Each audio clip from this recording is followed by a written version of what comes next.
What's up, family? It's your man, Mark Black.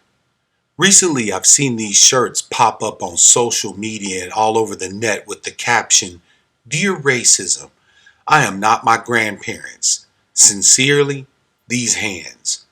Like many of you, I smiled a bit at the sentiment that today many people feel like they'll have no issue with whooping a mouthy pale person's ass. It feels good to tell them that they'll get smacked the fuck up if they try to come at us with that whitest bullshit.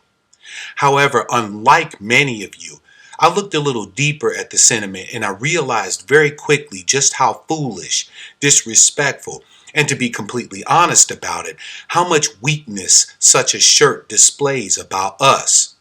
During chattel slavery, our ancestors didn't just roll over and bow down to the pale people. Herbert Aptheker, in his 1943 book, American Negro Slave Revolts, documented 250 revolts and rebellions by enslaved Africans from as early as 1526 with the revolt against Spanish slavers. The Seminole, made up of various Aboriginal Americans and Africans, handed the United States military its ass over and over again, being the most costly so-called Indian War America ever fought. Even after the Civil War and during Jim Crow, groups like the Deacons of Defense and other armed groups stood up in active defense and with the willingness to fight, kill, and die for their people. Let's not forget the attempts to organize our people to build our own institutions, economic systems, etc.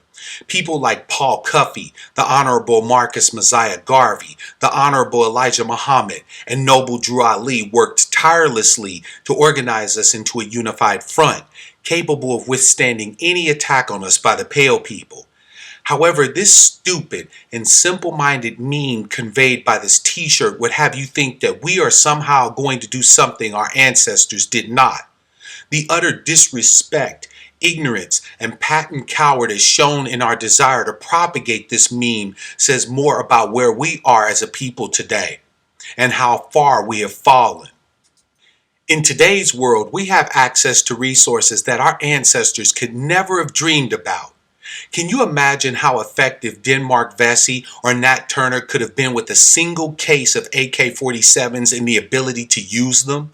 Can you imagine what this country would look like if the Seminole had M16s, artillery, and helicopters to fight against the Pale people with?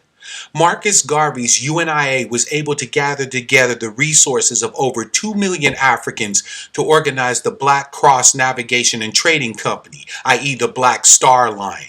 He was able to raise $10 million, over $143 million in 2016's currency value, to purchase steamers to try and repatriate our people back to Africa. What could he have done with Facebook, Twitter, Instagram, and YouTube?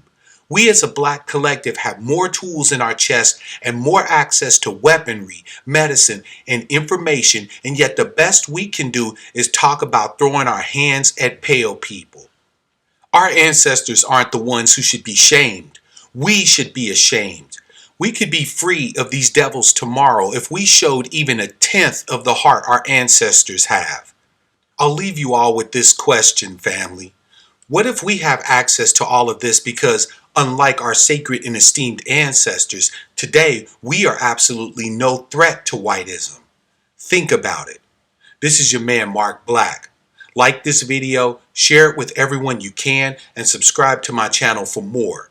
Until the next time, love, peace, prosperity, and power. Real power to my people.